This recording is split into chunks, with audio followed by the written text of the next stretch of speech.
Chopra education YouTube channel पर मैं हर्षई चोपड़ा आपका हार्दिक स्वागत करता हूं। मेरे प्यारे बच्चों, नीट 24 के लिए एमबीबीएस बीडीएस एडमिशन क्लोज हो चुके हैं और अभी हमें इंतजार है सिक्योरिटी मनी अमाउंट का, यानी कि हमारी सिक्योरिटी मनी कब रिफंड होगी इसका हमें बेसब्री से इंतजार है, क्योंकि हमने काउंसलिंग के दौरान सिक्योरिटी मनी डिपॉजिट करवा रखी है और वो सिक्योरिटी मनी हमें कब तक मिलेगी इसके बारे में इस वीडियो में चर्चा करेंगे।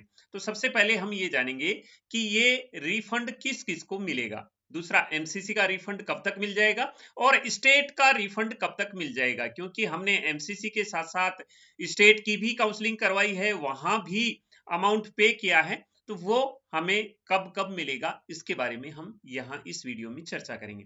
तो सबसे पहले एमसीसी सिक्योरिटी अमाउंट रिफंड के बारे में बात कर लेते हैं।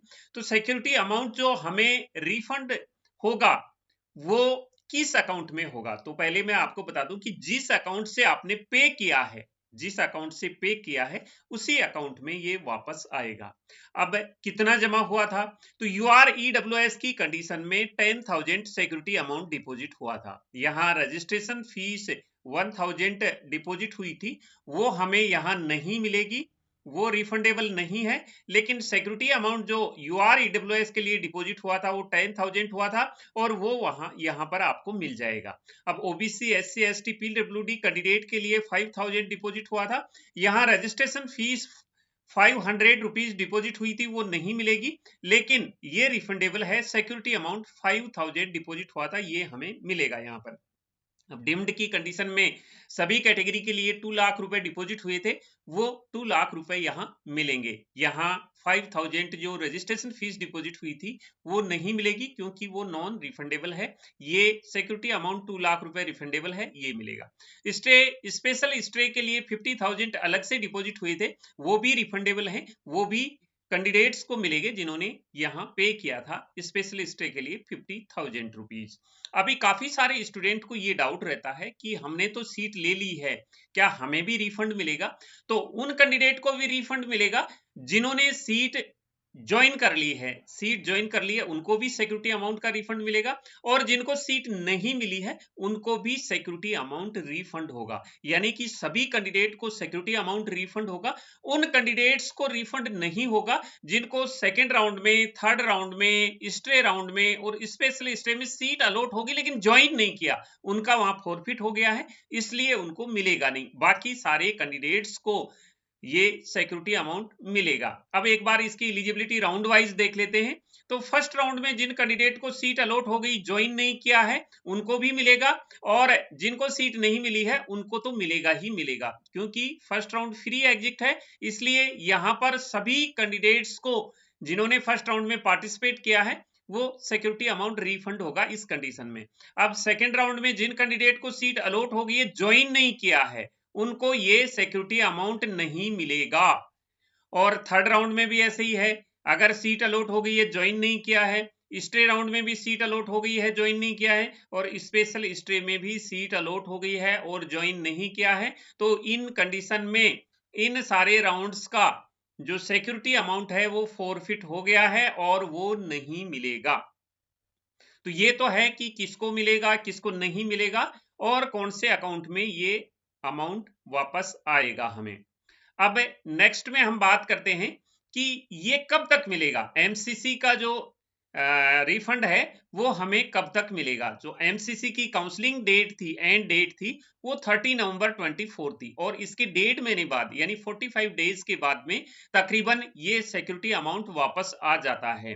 तो एमसीसी की रिफंड की एक्सपेक्टेड डेट 15 जनवरी 25 है, यानी कि 15 जनवरी तक सभी कैंडिडेट्स का उनके अकाउंट में रिफंड आ जाएगा। एमसीसी का जिस अकाउंट से उन्होंने पे किया है उसी अकाउंट में ये पैसा वापस आ जाएगा सिक्योरिटी अमाउंट का, यानी कि 45 दिन के अंदर अंदर ये वापस आ जाता है। हालांकि कोविड का ऐसा टाइम था जिसमें 3-3 महीने भी लग गए थे, लेकिन वो सिचुएशन कुछ अलग थी। इस बार की सिचुएशन को देखते हुए ज्यादा से ज्यादा 45 डेज का टाइम लगेगा। 45 डेज के अंदर अंदर सभी कैंडिडेट का रिफंड आ जाएगा। 15 जनवरी तक सभी कैंडिडेट का यहाँ रिफंड मिल जाएगा। तो ये तो एमसीसी के रिफंड की बात है।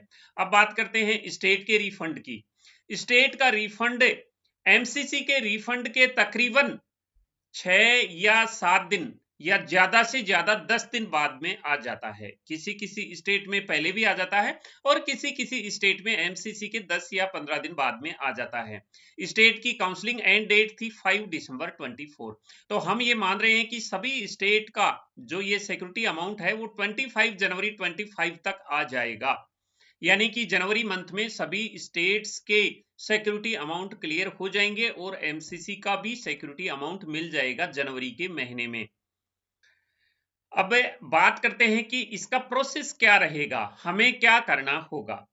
तो इसमें इसके रिफंड के लिए कैंडिडेट को कुछ भी नहीं करना है, यानी कि आपको कुछ भी नहीं करना है। यहां जिस अकाउंट से पे किया है, जिस अकाउंट से पे किया है उसी अकाउंट में आपका अमाउंट वापस आ जाएगा, आपको कुछ भी नहीं करना है। जब ये प्रोसेस स्टार्ट होगा 15 जनवरी के नियर बाई, तो एमसीसी की वेबसाइट पर एलिजिबल कैंडिडेट की एक लिस्ट डाल दी जाएगी। उस लिस्ट में रोल नंबर होंगे और डिटेल होगी कि कौन से अकाउंट में किस ट्रांजैक्शन आईडी के तहत ये पैसा ट्रांसफर किया गया है और कितना अमाउंट ट्रांसफर किया गया है, ये लिस्ट में मेंशन होगा। तो उस लिस्ट में आप अपना नाम देख सकते हैं। जैसे ही वो लिस्ट डाली जाएगी हम आपको इन्फॉर्म कर देंगे और वो 7 डेज के अंदर अंदर आपके बैंक अकाउंट में आ जाएगा। वो लिस्ट जैसे ही डाली जाएगी उसके 7 से 15 डेज के अंदर अंदर आपके बैंक अकाउंट में आ जाएगा।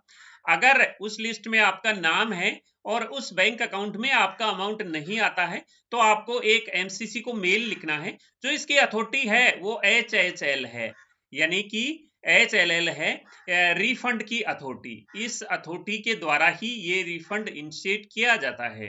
तो इसको आपने मेल करना है। मेल आईडी हम आपको उस समय बता देंगे कि इस आईडी पर आपको मेल करना है कि मेरा अकाउंट में अमाउंट नहीं आया है, मैं इसके लिए एलिजिबल हूं, लिस्ट में मेरा नाम है, या लिस्ट में मेरा नाम नहीं है एलिजिबल होने के बाद भी। तो इस प्रकार से आप चेक कर सकते हैं उस लिस्ट के मुताबिक और आपके अकाउंट में ये पैसा वापस आ जाएगा। आपको कुछ भी नहीं करना है। अगर लिस्ट में नाम है, आपका कार्ड ब्लॉक हो गया है, आपका अकाउंट डीएक्टिवेट हो गया है, अकाउंट क्लोज हो गया है, कार्ड से जिसमें आपने डेबिट कार्ड से पे किया है या क्रेडिट कार्ड से पे किया है वो कार्ड डीएक्टिवेट हो गया है, उसकी डेट निकल गई है, नया कार्ड आपको इश्यू हो गया है, नए कार्ड नंबर आपको जारी हो गए हैं, तो उस कंडीशन में आपका अमाउंट नहीं आता है और एमसीसी द्वारा कुछ दिन बाद में, कुछ महीने बाद में एक मैसेज दिया जाता है, एक लिस्ट फिर से जारी की जाती है कि इन कैंडिडेट्स का अमाउंट है वो एमसीसी के पास में पेंडिंग है, तो आपको सपोर्टिंग डॉक्यूमेंट्स भेज करके आप उनको दूसरे अकाउंट में वो अमाउंट मंगा सकते हैं, आपका सिक्योरिटी अमाउंट। तो ये तो बाद की बात है। तो ये जो अमाउंट है आपका वो आपके अकाउंट में ही वापस आ जाएगा।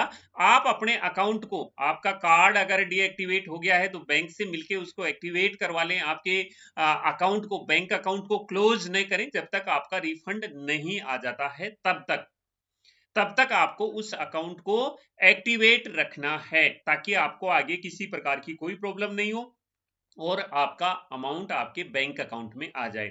ऐसे कैंडिडेट भी बहुत से कैंडिडेट हैं जिन्होंने साइबर कैफे से ये अमाउंट पे करवाया है, उनको कैश दिया है, तो उस साइबर कैफे में जाकर के आपको वो अमाउंट उनसे वापस लेना है। आपकी लिस्ट में नाम है, वो नाम उनको दिखाना है, वो ट्रांजैक्शन आईडी उनको दिखाना है, या आपने किसी परिचित के अकाउंट से पे करवाया है तो उनसे आपने वापस ले लेना है। जब ये लिस्ट जारी होगी हम आपको इन्फॉर्म कर देंगे, उसके अकॉर्डिंग आप अपने बैंक अकाउंट चेक कर लीजिए। अगर फिर भी नहीं होता है तो हम आपको आगे सॉल्यूशन बता देंगे कि आगे आपको क्या करना है। तो ये जानकारी थी रिफंड के बारे में। फिर से बता देता हूं, जनवरी महीने तक सभी स्टेट का और एमसीसी का रिफंड वापस आ जाएगा आपके बैंक अकाउंट में, और जिस बैंक अकाउंट से आपने पे किया है उसी बैंक अकाउंट में वापस आ जाएगा। 15 जनवरी तक एमसीसी का आने की पॉसिबिलिटी है और स्टेट का अमाउंट 25 जनवरी तक आने की पॉसिबिलिटी है। स्टेट का जो सिक्योरिटी अमाउंट डिपॉजिट हुआ था वो स्टेट वाइज अलग अलग हुआ था। किसी किसी स्टेट में, जैसे राजस्थान में 50,000 गवर्नमेंट की कंडीशन में हुआ था और पेमेंट सीट की कंडीशन में 2 लाख रुपए डिपॉजिट हुआ था, प्राइवेट की कंडीशन में 5 लाख रुपए डिपॉजिट हुआ था।